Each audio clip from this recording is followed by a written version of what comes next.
চ্যানেলে আমি শুধু চলে এসেছি আবার আজকে নতুন দিনে নতুন সময়। চলো দেখি কড়াই গরম হয়ে গেছে, কড়াই গরম হয়ে গেছে, তেল দিয়ে দেবো। তেলটাকে ভালো করে গরম করে নেবো। দেখো বন্ধুরা, তেল তো গরম হয়ে গেছে, আমি আগে বেগুন ভেজে নেবো। তাই জন্য বেগুনটা নুন হলুদটা মাখিয়ে নিচ্ছি। বেগুনটা ভাজা করবো, বেগুনটা এই নুন হলুদটা দিয়ে এবার ভেজে নিই বেগুনটাকে। বেগুনটা ভেজে তুলে নিয়েছি। দেখো দেখো এই তেলের মধ্যে দিলাম সাদা জিরে, শুকনো লঙ্কা, তেজপাতা।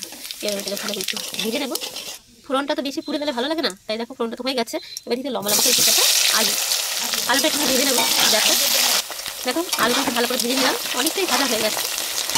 ঠিক আছে, এর মধ্যে ডাটা দেবো, যেটা কেটে ধুয়ে পরিষ্কার করে রেখেছি। আর এই ডাটা দিয়ে আমার খুব ভালো লাগে, জানো তরকারি খেতে তোমাদের কেমন লাগে অবশ্যই কমেন্ট করে বলো। আর দিয়ে দিলাম 4টে কাঁচা লঙ্কা। এই দিয়ে তুমি ডাটাটাকে নিয়ে নেবো ভালো করে, যেন খুব সুন্দর করে একটু ভাজা হয়ে যায়। তাহলে কী হবে, খেতে খুব ভালো লাগে। তোমরা দেখবে তেলের কিছু পছন্দ একটু মজা একটা আলাদা, তাই না বলো? এই দেখো ভালো করে কষিয়ে নিই, অনেকটাই ভেজে নিলাম, দেখতে পেয়েছো। এর মধ্যে দিয়ে দেবো টমেটো, নুন, হলুদ আর দিয়ে দিয়েছি জিরে গুঁড়ো। এটা দিয়ে ভালো করে ভেজে নেব। তার সাথে বাটি ধুয়ে একটু জল দিয়ে দিলাম, তাতে মশলাটা কষাতে ভালো হয়, মশলাটা পোড়া লাগবে না জানো। তাই জন্য এটা ভালো করে কষিয়ে নেব। এর মধ্যে কিছুটা আদা দেবো, আদা দিয়েও আদাটাকে ভালো করে মশলার সাথে মিশিয়ে কষিয়ে কষাবো। দেখো ধোয়াতে কেমন হয়ে যায় বলো ক্যামেরাটা, ধোয়ার জন্য। এ দেখো যে কোনো রান্না করতে গেলে যত ভালো তুমি কষাবে তত যেন সেই তরকারি গন্ধটাও যেমন বেরোয়, টেস্টও সেরকম হয়, তাই বলো। দেখো দেখে মনে হচ্ছে কষানোই রেখে দিই, কষানোতেই খাওয়া হয়ে যাবে। দেখতে পাচ্ছ তেল ছেড়ে দিয়েছে, এবার কষানো হয়ে গেছে। এবার দিয়ে দেবো জল। আর তোমরা কীরকম করে করো অবশ্যই বলো।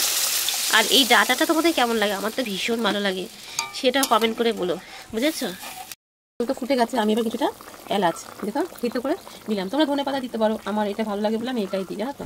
দেখো মাছটা তো আমি ধুয়ে পরিষ্কার করে ভালো বেশ কড়া করে ভেজে রেখেছি। এবার এই মাছটাকে আমি ঝুলে দেখো, দেখতে পাচ্ছ ফুটন্ত ঝোলের মধ্যে দিয়ে দেবো, যাতে মশলাটা তেল মশলাটা ভালো করে ঢোকে। দেখো সব কটা দিয়ে দিয়েছি মাছগুলো। এবার বেশ ভালো করে ঝোলটাও ফুটবে সুন্দর, আর মাছের মধ্যে মশলাটা খুব সুন্দর চলে যাবে, তাই না বলো।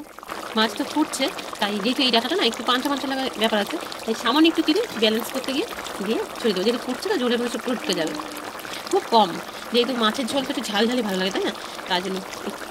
আর একটা নতুন জিনিস জানো তো তোমরা, একটা নতুন একটা কথা না তোমাদের দেখাচ্ছি কী করতে হবে। দেখো এখান থেকে দুটো আলু নেবো আমি, এই একটা, খুব একটা না, দুটো, বেশি একটা নেব না, নিয়ে নিচ্ছি। এবার হাতা এটা উল্টো পিঠ দিয়ে না এরকম করে সুন্দর আলুটা ভেঙে দেবো। দেখো পুরো ভেঙে দেবো আলুটাকে, দেখো দেখে তো ঘেটে নিয়েছি। এবার এটা হাতায় তুলে নিলাম। এর মধ্যেই এই আলুটা দিয়ে করলাম, সেটা ঝোলের সাথে মিশিয়ে, তাতে কী হয় বলতো ঝোলটা না খুব সুন্দর একটা মানে গ্রেভি খুব সুন্দর একটা হয়।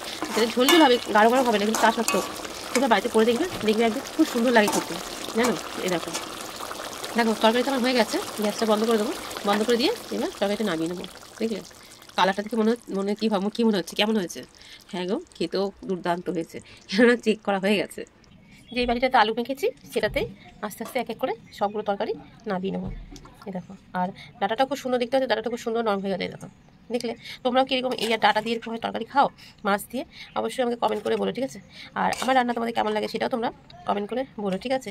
যদি কোনো নতুন রেসিপি থাকে দেখানোর জন্য বলবে, চেষ্টা করবো আমি তোমাদের দেখানোর জন্য।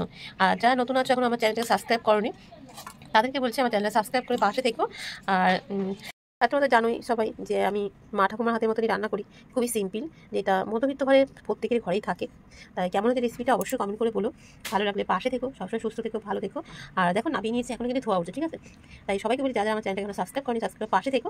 আর সবাই সবসময় সুস্থ থেকো, ভালো থেকো। আর দেখাবে নতুন কিছু নিয়ে, নতুন কিছু ভিডিওর সঙ্গে। তাহলে এখনকার মতন আসি, টাটা।